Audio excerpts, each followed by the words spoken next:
The Northeast will experience warmer temperatures, higher seas, and greater amounts of rain and snow than forecast only 3 years ago. We're seeing 27% more rain falling in our worst storms.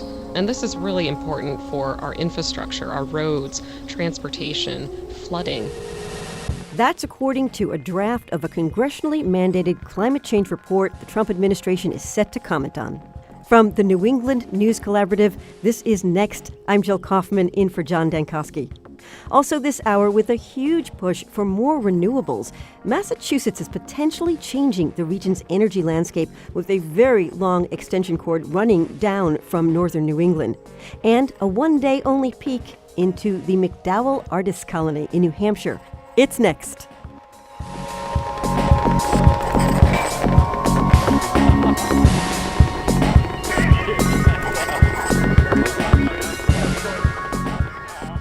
Next is powered by the New England News Collaborative, 8 public media companies coming together to tell the story of a changing region, with support from the Corporation for Public Broadcasting. This is Next. I'm Jill Kaufman. John Dankosky is away this week. According to a congressionally mandated report on climate that comes out every 4 years, a, quote, global, long-term, and unambiguous warming trend has continued, and many lines of evidence demonstrate that human activities, especially emissions of greenhouse gases, are primarily responsible for those climate changes in the last 70 years. Greenhouse gases, as you may know, include carbon dioxide, or CO2. A few months ago, when at least one draft of this report had already surfaced, Scott Pruitt, head of the Environmental Protection Agency, told CNBC he doesn't think CO2 is a primary control knob for climate. Measuring with precision human activity on the climate is something very challenging to do, and there's tremendous disagreement about the degree of impact. So no, I would not agree that it's a primary contributor to the global warming that we see. Okay. All right. Or we don't know that yet. As far as we need to continue the debate and to continue the review and the analysis. And just this week, President Donald Trump eliminated 2015 flood and climate regulations when he signed an executive order to streamline needed infrastructure development like roads and bridges. To hear more about the report and climate changes that are happening in New England, we're joined by Dr. Elizabeth Borkowski at the University of New Hampshire's Institute for the Study of Earth, Oceans, and Space. Welcome to Next. Thanks so much for having me. So we are talking about what is a draft climate report. Federal agencies contributed to this, as well as academics at universities who might be connected to federal agencies. And one of the bottom lines in this report is that the Northeast will experience warmer temperatures, higher seas, greater amounts of rain and snow than was forecast by federal scientists just 3 years ago. How much greater, if you can describe this, in any types of precipitation or wind, are we talking about? In terms of temperature, we have some very high confidence that in the U.S., we've already seen warming, and this has been about 1.8 degrees Fahrenheit since about 1900, and we're looking at an additional 2.5 degrees over the next few decades, and that's regardless of what action we take as the U.S. or as a global community. And this really is important for New England because we're already seeing these changes, and it just means that we're going to continue to see them, and that if we don't take action, these will get worse. When we hear from this draft report that that the amounts of rain and snow and other types of extreme weather has increased since 3 years ago, since another report, what are we talking about in terms of percentages or in terms of actual weather in the Northeast, for instance? Well, the largest increases in precipitation have been occurring in the northeastern U.S. when you look at the country as a whole. And essentially, we're seeing 27% more rain falling in our worst storms. So our big rainstorms are getting worse. And this is really important for our infrastructure, our roads, transportation, flooding. It has a really big economic impact, and it disrupts our communities. That is extreme, and that is it surprising to you as a climate scientist that this is an increase from just a few years ago? This is not surprising to me. We haven't really done enough to take action against climate change, and we have to understand that the climate system for the globe has a lot of momentum, and instantaneous responses from the climate system cannot be expected. We have what's called a lot of heat coming down the pipeline. We've already seen a lot of changes in the past, and these are going to continue to happen regardless of our actions until we take some bigger steps.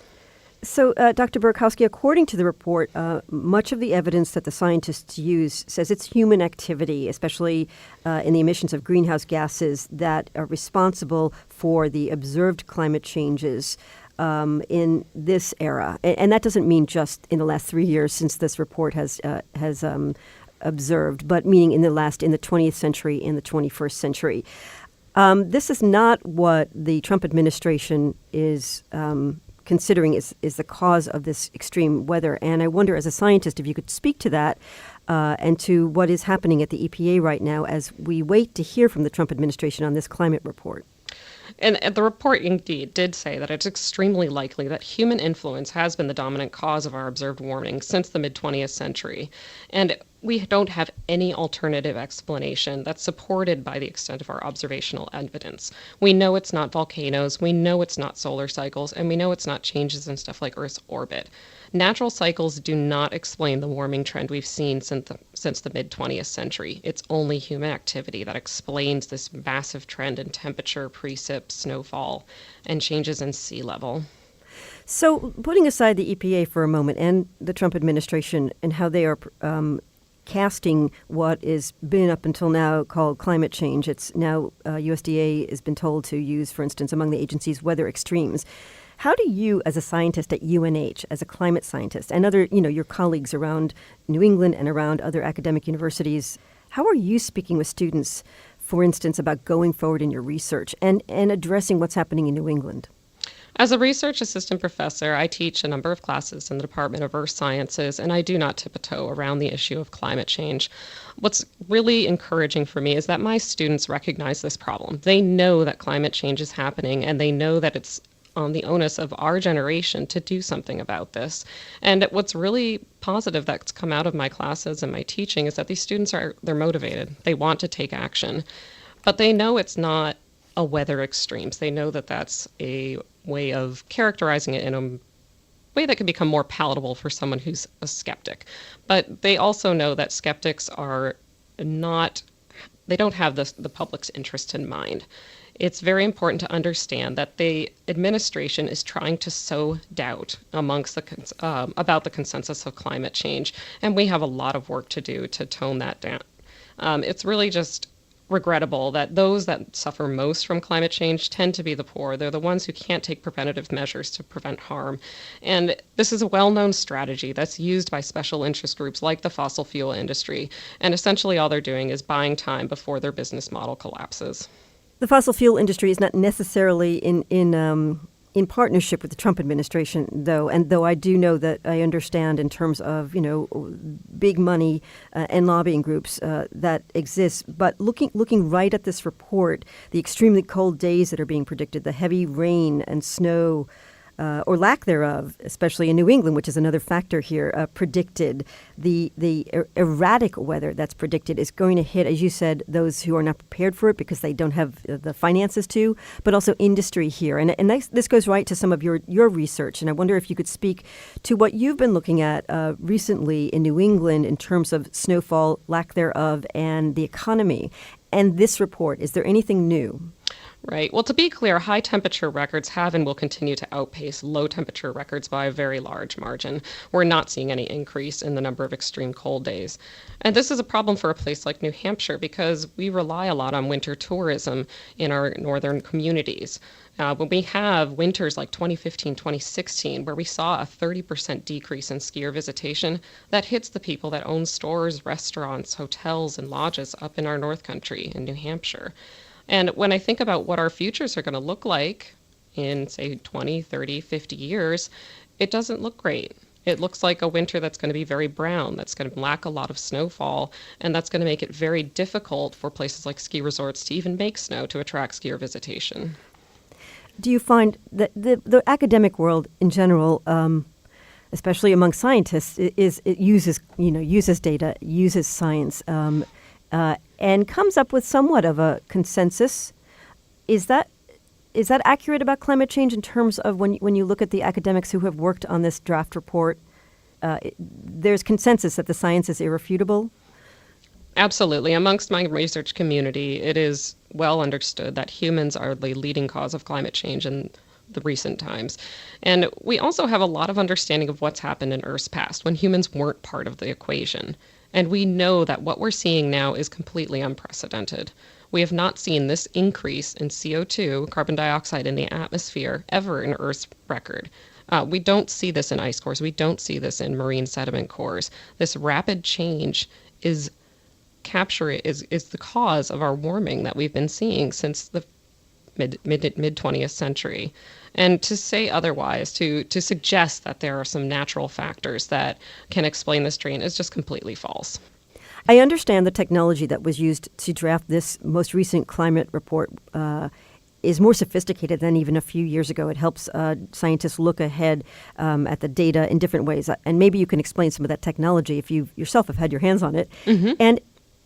And is technology a way, do you think, to make the case to an administration that is trying to reword how we talk about extreme weather? I think it's important to not just reach the administration, but to reach the public and have them understand how scientists come to these conclusions about the role of human activity in climate change. And essentially what scientists use, their major tool for demonstrating this is climate models. These are very sophisticated models of how our climate system works. They include a number of equations that physically represent and mathematically represent what happens in our atmosphere when we have changes to the atmospheric composition, including the greenhouse gas concentrations. And no matter which way we parameterize or represent these equations in the models, you come to the same conclusion. And it's important to note that there's not just one single model. Within the assessment report, we're looking at over 25 different models that are demonstrating the same result. And this is very consistent across the board. I think this is what contributes to our confidence. This is what contributes to our knowledge and how to also find solutions to climate change. And one of those solutions is reducing concentrations of CO2 in the atmosphere. There's a challenge here that one region can maybe take some steps, like New England. Massachusetts has been addressing CO2, as has the whole region, with various new standards put in place, more green energy. But that's one region on a planet. Mm-hmm. But do you take heart as a scientist that states are pushing back where right now the presidential administration has pulled back away from the notion that climate change is dire? I find it regrettable that the Trump administration has pulled out of the Paris Agreement, which was to limit global warming to 2 degrees Celsius, and that requires that countries work together to reduce greenhouse gas emissions. And what I've been encouraged by is the number of cities in the U.S. that have stepped forward to say, not our city. Our city is going to continue to reduce greenhouse gas emissions. They're committed to being 100% renewable, and they're committed to being greenhouse gas neutral in terms of their emissions. And to me, that's where the power comes from, is even when we don't have federal support, we're going to continue to move forward. Looking at the draft report again, is there anything that you saw that was a recommended action on the part of the U.S. government that the report is recommending that you hope is adhered to and otherwise? What's important to understand is that this report, the Climate Science Special Report, serves as the scientific basis for the U.S. National Climate Assessment. So the Climate Science Report itself does not make any policy recommendations, and it does not have any sort of recommendations on mitigation or adaptation strategies. It simply lies out the scientific basis for what recommendations should come out of it. Dr. Dankosky, your work focuses in on New England, climate change, the economy, and many things. You mentioned you've been working on the changes in mud season, which is the local term for what happens around end of February, March. What are you seeing changing in mud season? That matters. That is an indication of something that you see in science. What we've seen at the end of winter into the transition into spring is that our snowpacks are melting earlier when we have a shallower snowpack and a warmer winter. And the leaf out timing, so when our canopies become full with leaves, is not advancing at the same pace. And this is leading to a lengthening of the vernal window, or more colloquially known as mud season. And this is a problem. This is not only a very important time when we're seeing important biogeochemical cycling happening within our forest ecosystems and our stream ecosystems, we're also just seeing a lengthening of this period of time where there's really just a lot of mud. It's not my favorite season. I can't think I have anyone who thinks this is their favorite season, but it's also a big impact on our ski industry, our winter tourism industry, and it also lengthens the amount of time before we start seeing spring tourism as well. All right, Elizabeth Borkowski, thank you so much for joining us today. Absolutely. Thank you so much for having me. Elizabeth Borkowski is an assistant professor at the Institute for the Study of Earth, Oceans, and Space at the University of New Hampshire.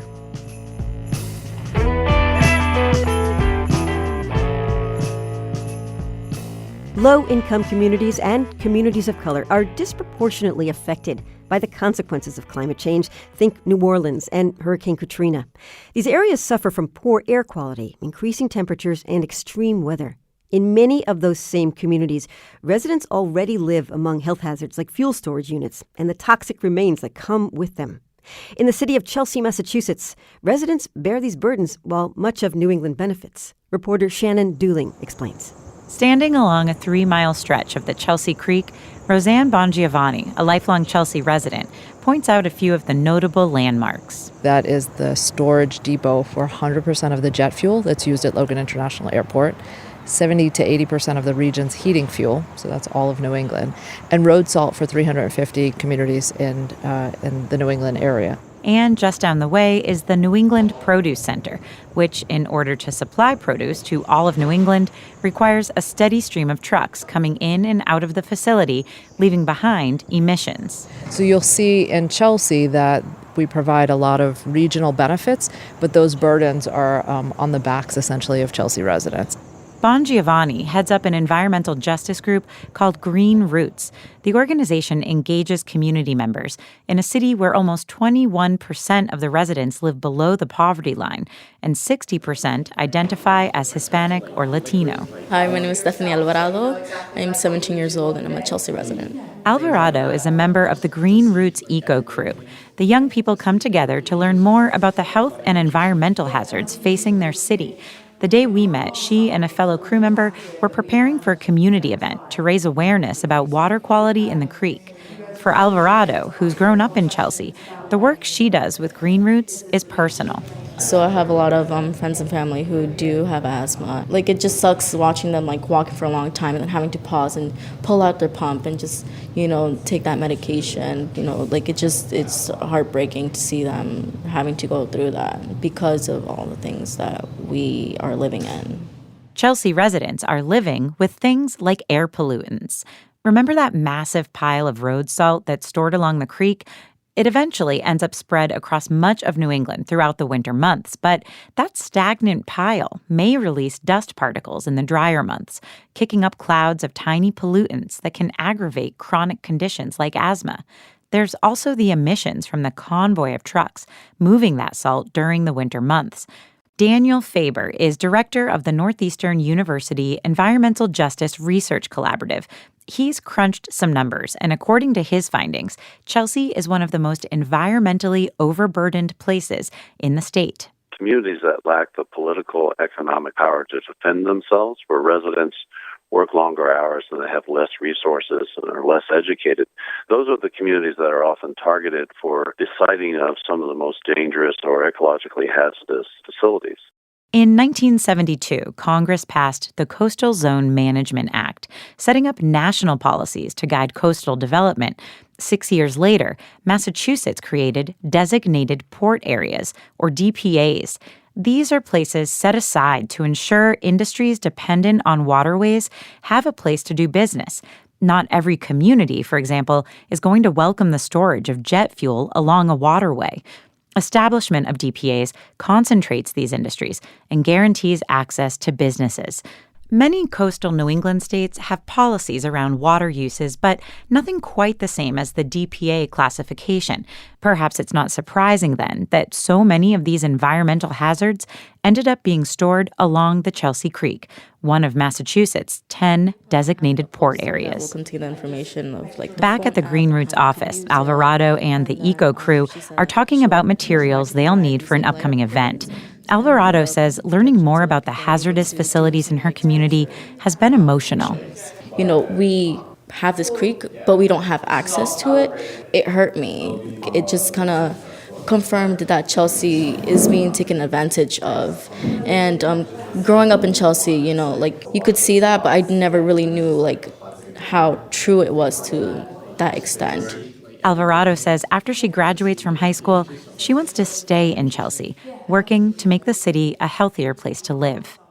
That's WBUR's Shannon Dooling reporting. Coming up, what a big push to bring more renewable energy to Massachusetts means to our region. It's next.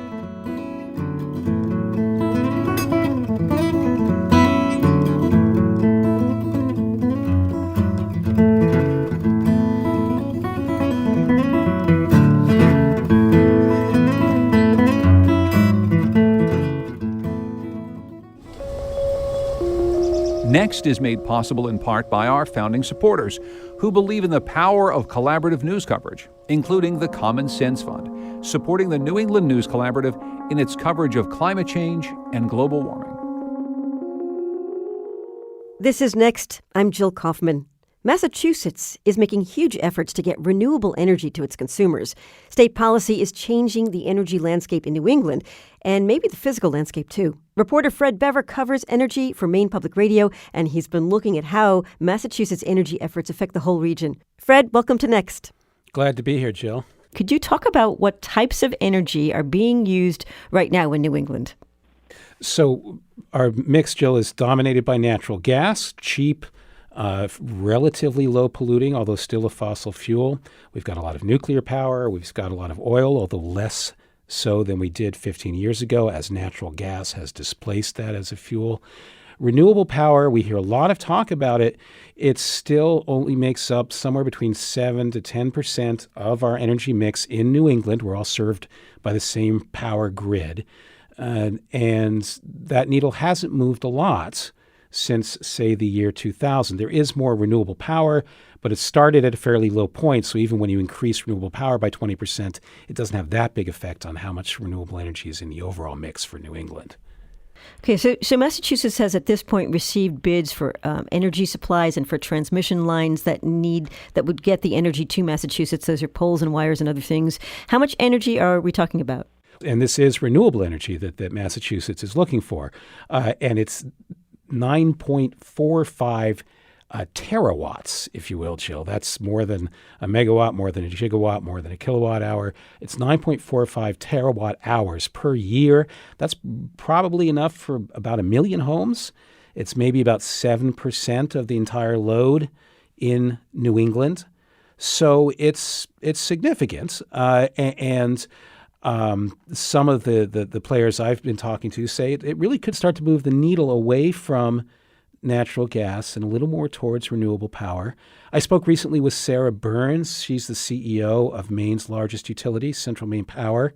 It's making a couple of bids to build new transmission lines, to bring hydropower down to Massachusetts and maybe some wind power.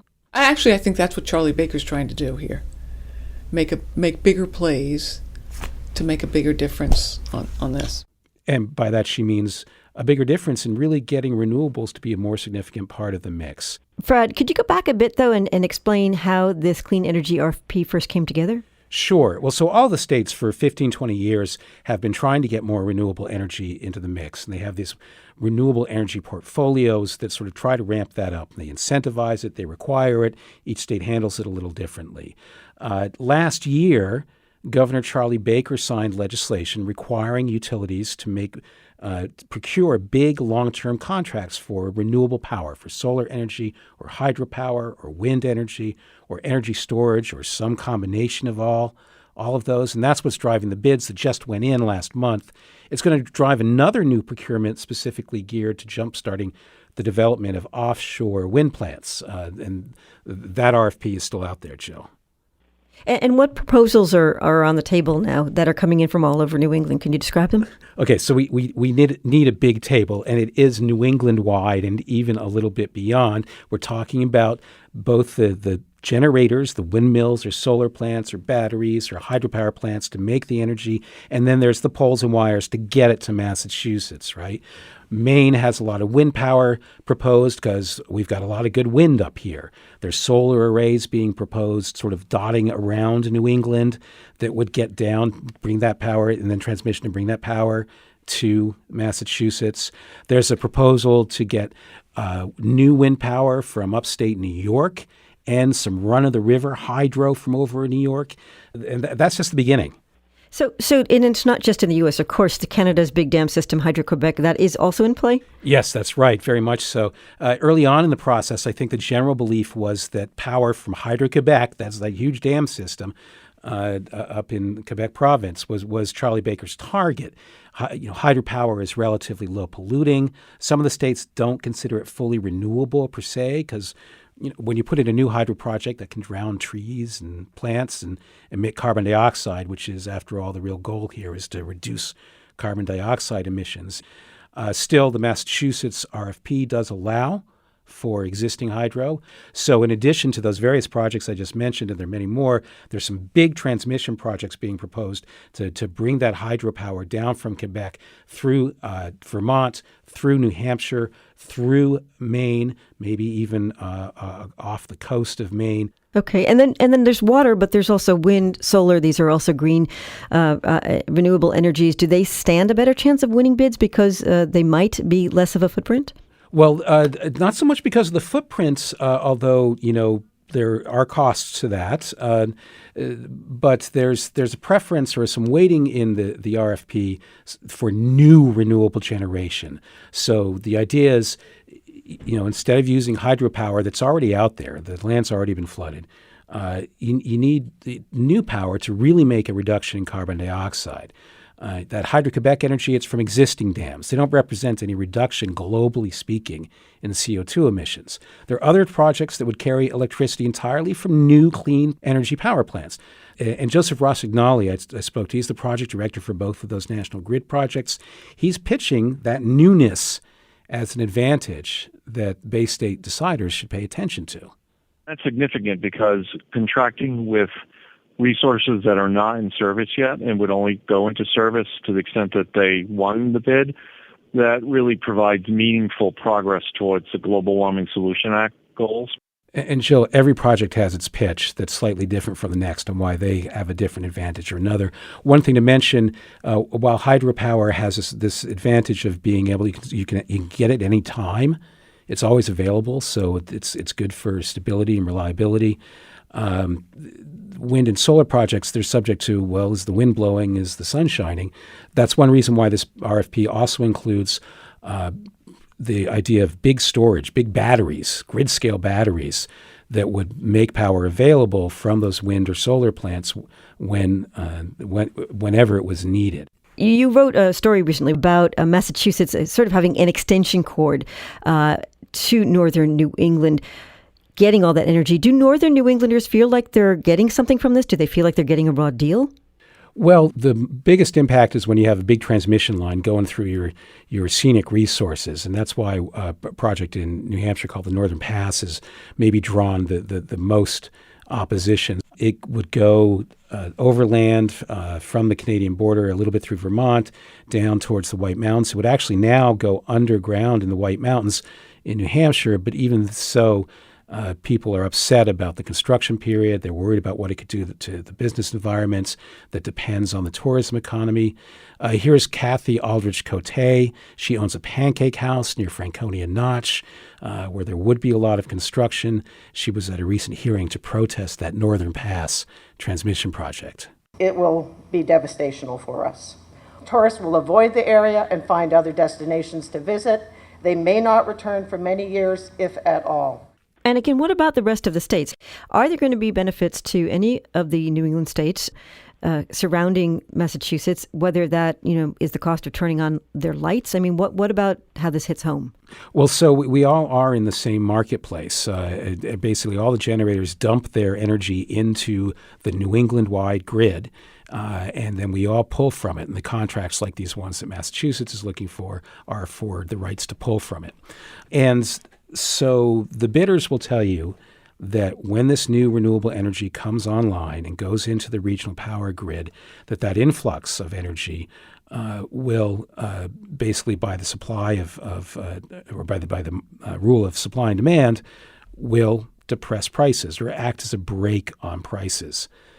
And so that's to everybody's advantage. Fred, what do the bidders say, those who are trying to get these contracts with Massachusetts, say about the energy costs that I might see going down or not? Well, they're suggesting that all this new supply will reduce prices for everyone or put a brake on prices for everyone, whether you're in Massachusetts or any other part of New England. Also, the way the contract is written, Massachusetts will pay for most or all of the new infrastructure. So their job in these bids that they've made is to convince Massachusetts regulators and the utilities that will be signing these contracts that the cost of that transmission, as well as the cost of the energy supply itself, is affordable, that to meet these clean energy goals and these carbon dioxide reduction goals, that they can deliver at a price that's competitive. And that's the real question that Massachusetts has to answer. The bids won't be awarded until January, and until then, the prices that are being offered are under wraps. The public, the journalists, we don't know. And all this is quite a ways away in terms of seeing this contributing to the grid. So let's go back to where we began, which is right now, where we started talking about natural gas a few minutes ago and how it dominates the region, and the costs of natural gas spikes in the winter. Can these renewables counter the use of natural gas and the costs? The RFPs that were written actually specifically addressed one question that's raised by natural gas, which is in the winter in New England, it can be in short supply and the prices can really spike and cost everyone a lot of money throughout New England. There have been proposals that are sort of on the shelf now to bring in new natural gas supply, but those haven't worked out. And so this bid asks whether the suppliers of the power, of renewable power, can make sure that it's available in those cold winter days when usually one would want the grid operators used to turning on natural gas supply or nuclear supply to make sure there's power available. The question now is, can you make wind or solar or a combination of those with batteries and with hydro power be as available as natural gas is for making sure power is there in winter? Fred Bever, thank you so much. Fred Bever reports on energy and the environment for Maine Public Radio and for the New England News Collaborative. Thank you, Fred. Thanks, Jill.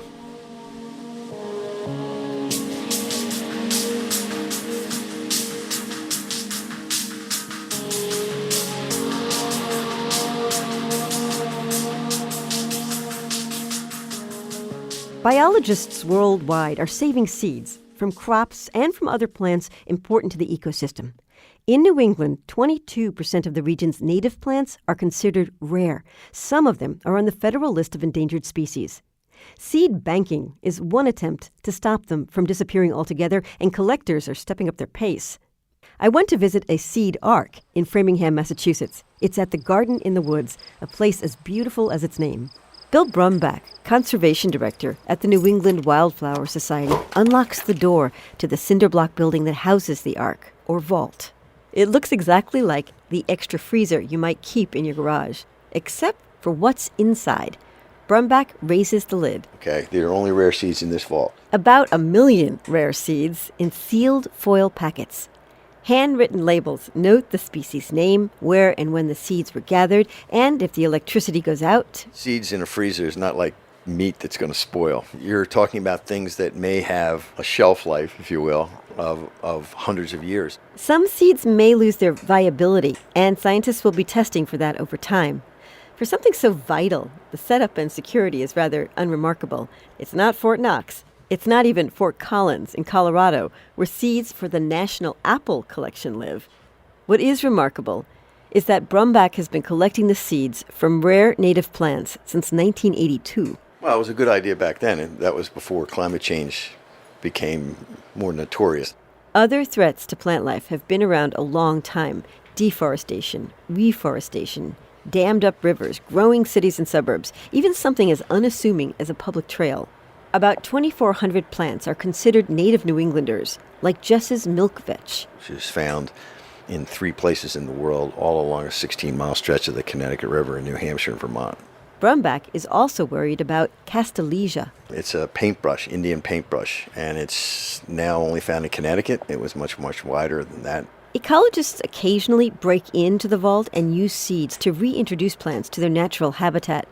Brumbach's big goal is to fill the ark with seeds from approximately 300 rare native species by 2020. That's thousands of seeds per species from multiple locations. At last count, with the help of hundreds of trained volunteers, a lot of private and some public money, they were about halfway there. Brumbach says he needs another freezer. More seeds are coming. I'm Elizabeth Farnsworth, and I'm Senior Research Ecologist with New England Wildflower Society, and I am curating our collections of seed from rare plant populations. Farnsworth is based in Western Massachusetts. The Wildflower Society has a plant farm and its seed dehydration equipment in Whately. Farnsworth is looking at Go Botany, a plant identification website. She shows me a picture of a rare glaucescent sedge. And here are the seeds that we're going to collect, or the fruits, I should say, that have the seeds inside them. And is it at that stage right now? We certainly hope so. To me, that rare sedge looks like a clump of grass. But Farnsworth says, once I see it in the wild, I'll never not see it again. That is, if we can find it. And it's a species she's rather fond of. Back in 2001, it was still known as Carex flacosperma, var glaucodia. Farnsworth gets serious when she tells me I can't tell you where we're going. Scientists are very protective of rare plants. They don't want civilian Johnny Appleseeds over-collecting and planting in the wrong spots. All right, shall we start walking? It's raining. It's a beautiful walk. And we walk and double back. We go off trail, up a steep incline. As we head a little bit deeper into the forest, I expect to see actually much of these herbaceous plants sort of drop out. We'll be looking for these guys. Fingers crossed, Farnsworth says as she walks on. And I'm looking for that characteristic sort of blue-greenish color. There's a little opening in the tree cover, and Farnsworth is sure this is where she last found the sedge. I will say I'm a bit puzzled. Just may not be my lucky day here. In the next few minutes, she sees several other varieties, but not the rare glaucescent. Farnsworth stops, and she picks something up and looks at it for a while with the magnifying lens she wears around her neck. I believe it is our glaucescent sedge, even though it doesn't look particularly glaucous in the pouring rain. They're so past at this point. They're actually very over-mature, shall we say. So I may have gotten out here just a little too late. But at least we know that there's still one or two of these guys. A little clump over there. While the survival of humankind doesn't depend on finding this one rare sedge today, Farnsworth says the entire ecosystem is at risk. So you lose a plant, you lose everything that depends upon it. And if you lose enough plants, you lose many of the important services that they provide to us as humans. Like oxygen and medicine and, of course, food. We're hungry, and Farnsworth happens to find some tiny blueberries on a bush right near where she found the sedge. The seed ark may never be fully needed, but Farnsworth says the climate science is irrefutable. It could make an ecologist, among others, not want to get out of bed in the morning. Though, she says you do see plants come back from the brink. Like Henry David Thoreau before her, Elizabeth Farnsworth has faith in a seed.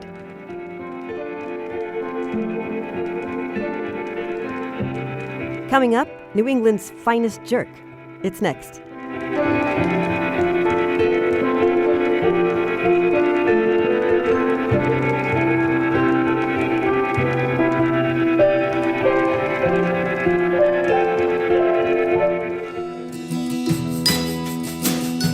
Next is made possible in part by our founding supporters, who believe in the power of collaborative news coverage, including the Melville Charitable Trust, supporting the New England News Collaborative in its coverage of housing and homelessness.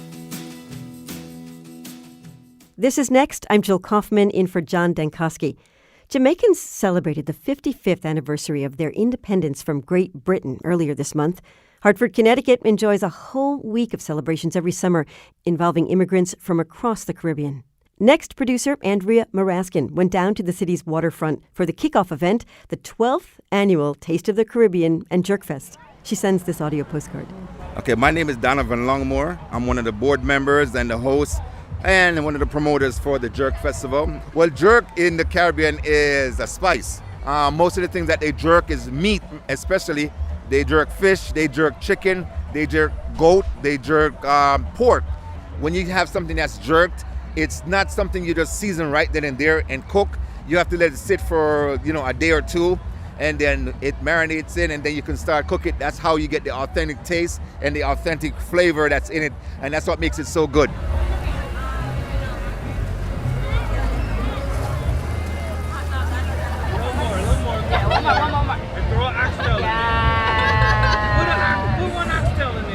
I love Jamaican food.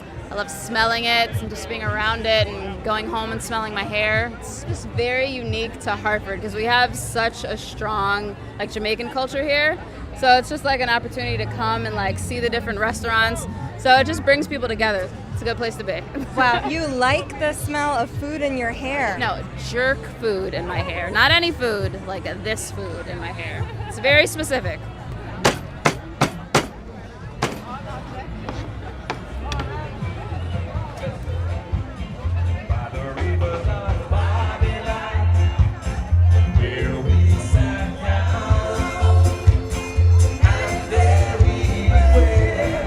Talk a little bit about Caribbean music because I think most people have heard of reggae, but what are the other types of music that you could hear at a festival like this? Okay, at a festival like this, reggae is a big broad avenue of genre, but at the same time you have different sub-genres in the music itself. You have reggae in every island, and you have soca in every island, and you have calypso. What is soca music? How do you describe it? Okay, soca music is a more up-tempo, faster type of Caribbean music. It has a lot of gyration in it because it's so fast.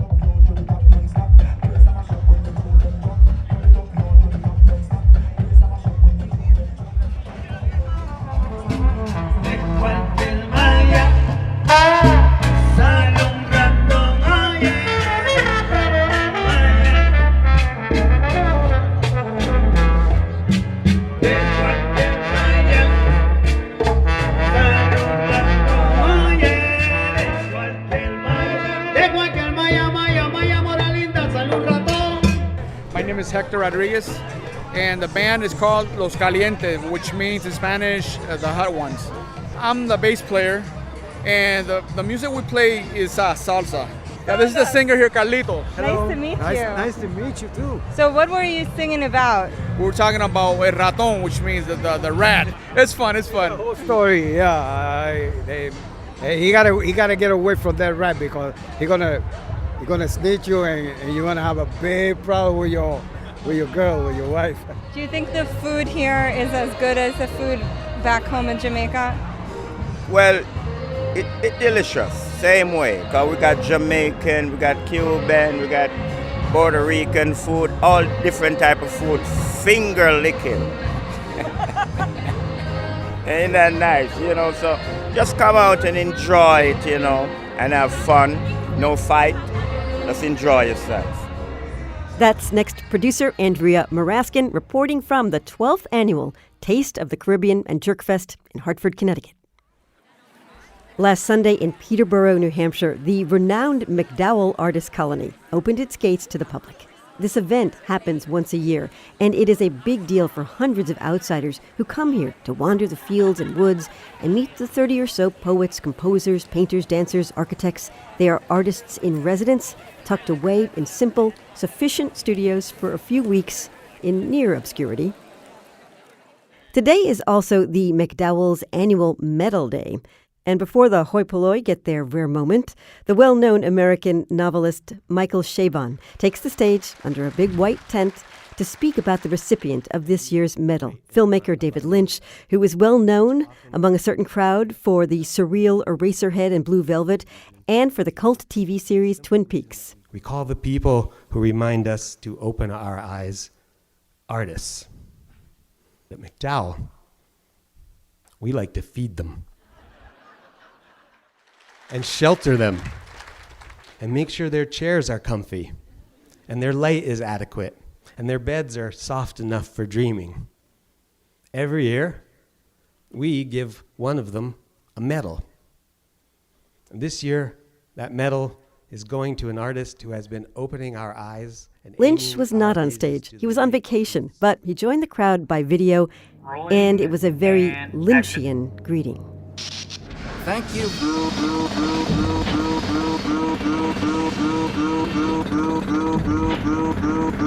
Much to the McDowell colony for this beautiful Edward McDowell medal. It is a real blessing to be on your list of great artists you have honored through the years. Many McDowell Fellows create brilliant work, and you've never heard of them. Others are well known. Leonard Bernstein began writing his 1971 composition Mass while here.